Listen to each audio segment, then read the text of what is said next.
De aviões a blindados, de fuzis a pistolas, de mísseis a lançadores de foguetes. Ao contrário do que muitos pensam, o Brasil já desenvolveu diversas armas de sucesso internacional. No vídeo de hoje falaremos das principais armas de origem brasileira ao longo da história do nosso país. Então, vamos lá para o vídeo de hoje. O Brasil já criou armas do zero, mas também já fabricou sob licença algumas versões de armas já existentes, como por exemplo o rifle M1873 Brazilian Hornblower, de origem belga, porém feito especialmente para o Brasil, o Mauser M954, de origem alemã, mas de fabricação nacional, a submetralhadora Taurus MT-12, uma versão nacional da Beretta M12, além de diversas pistolas como a PT-92 e até mesmo o FAL, que hoje é fabricado no Brasil pela Imbel. Mas nesse vídeo tentaremos abordar armas 100% ou quase 100% brasileiras. Começando com os blindados, a Ingesa, fundada em 1958, foi uma empresa nacional fabricante principalmente de veículos militares. Já nos anos 70 começou a produzir o EE-3 Jararaca, um blindado de reconhecimento 4x4, que nunca chegou a operar no exército brasileiro, mas foi exportado para pelo menos 5 países. Logo em 1974, a Ingesa começou a fabricar dois novos blindados, o EE-9 Cascavel e o EE-11 Urutu, ambos amplamente utilizados pelo nosso exército até os dias de hoje, e também foram exportados para mais de 20 países do mundo. O EE-9 Cascavel é um veículo blindado sob rodas 6x6, equipado com um canhão de 90mm, que participou de ações reais, como a Operação Tempestade no Deserto. Esse veículo substituiu os blindados M8 do Exército Brasileiro, e hoje cerca de 600 unidades são usados pelo nosso exército. Já o EE-11 Urutu é um veículo blindado de transporte de tropas anfíbio, produzido com o mesmo chassi do Cascavel. Ele foi vendido para pelo menos 15 países e mais de 200 unidades são utilizadas pelo Exército Brasileiro até os dias de hoje. A Ingesa ainda tentou desenvolver outros blindados, que não chegaram a ser produzidos em larga escala, como o Sucuri, por exemplo.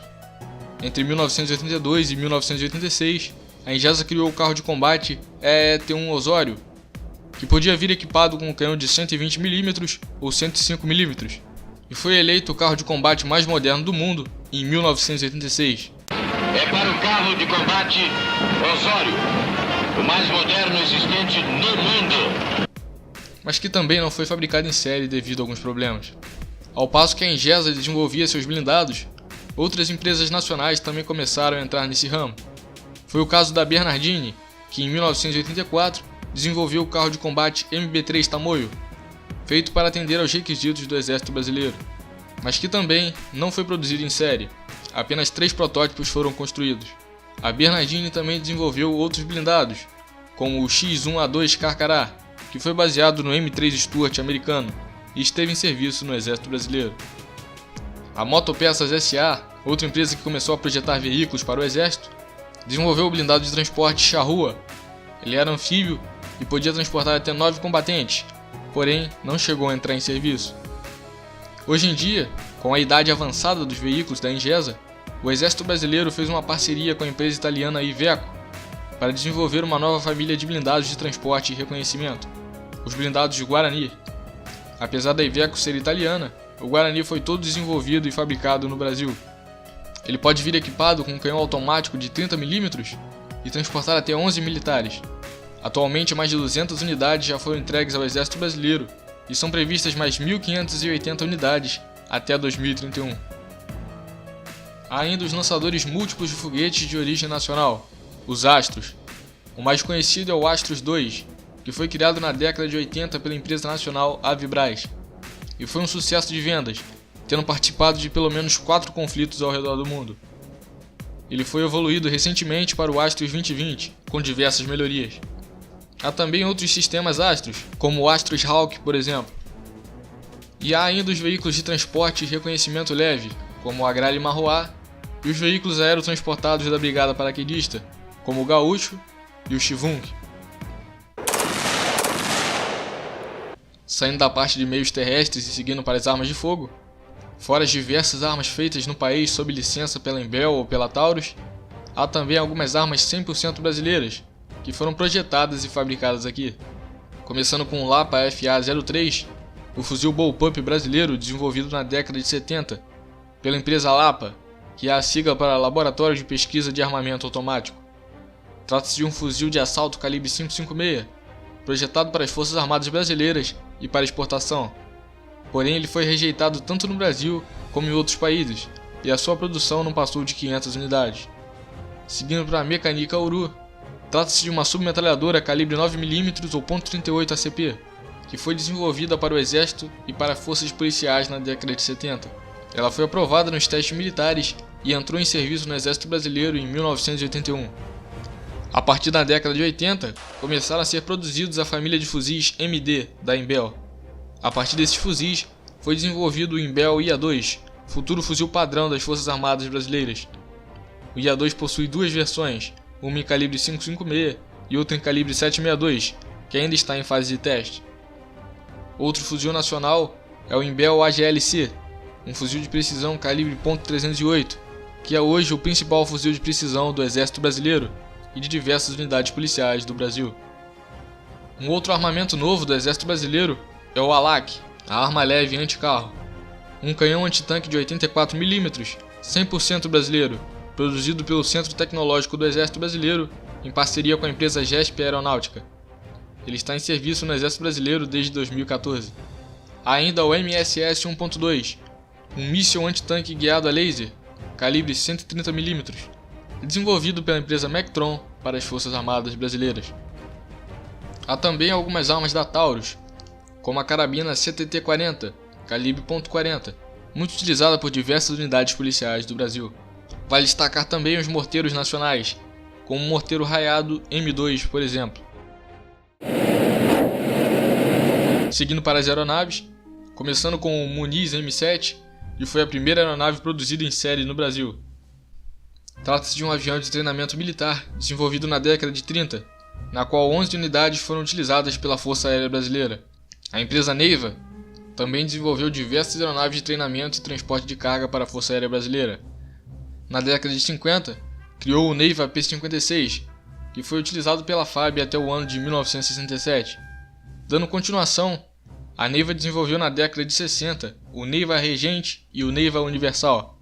O Neiva Regente foi aposentado da FAB em 2002, mas o Neiva Universal continua em serviço ativo, usado para treinamento básico de novos pilotos da Força Aérea.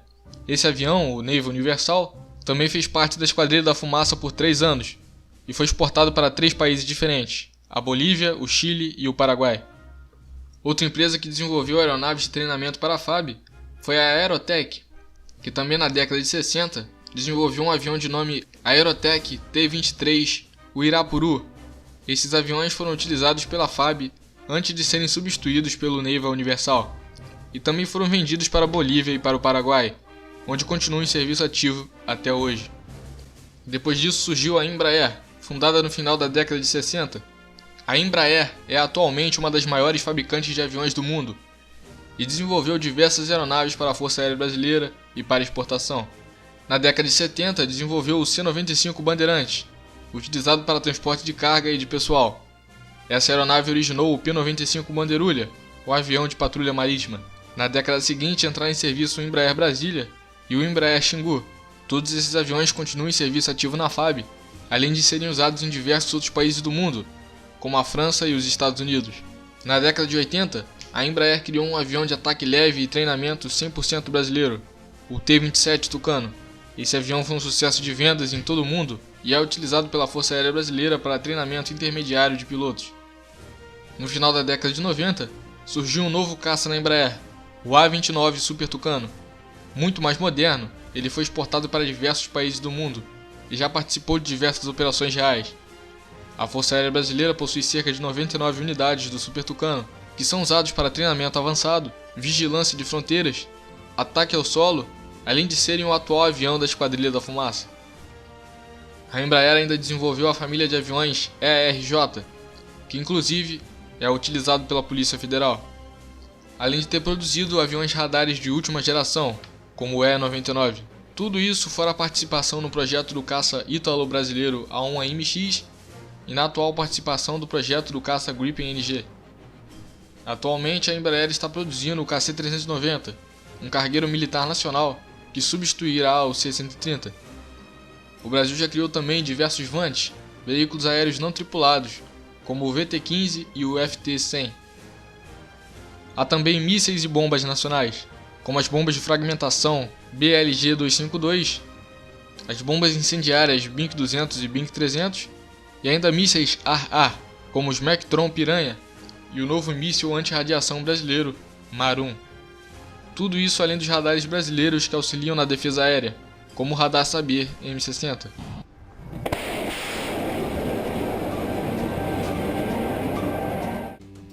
Terminando com as embarcações nacionais, boa parte das embarcações da Marinha do Brasil foram construídas no Arsenal de Marinha do Rio de Janeiro. Navios como as corvetas classe Inhaúma, os submarinos classe Tupi e classe Ticuna, fragatas classe Niterói e entre outras embarcações. Mas as principais embarcações da Marinha, por mais que tenham sido fabricadas aqui, são de origem estrangeira. Atualmente estão sendo fabricados 5 novos submarinos para a Marinha do Brasil, dentre eles o primeiro submarino nuclear brasileiro. Bom, estamos chegando ao fim de mais um vídeo, eu espero que você tenha gostado. Não se esqueça de deixar o seu gostei, compartilhar com seus amigos, se inscrever caso não seja inscrito. Então muito obrigado a você que assistiu e até o próximo vídeo.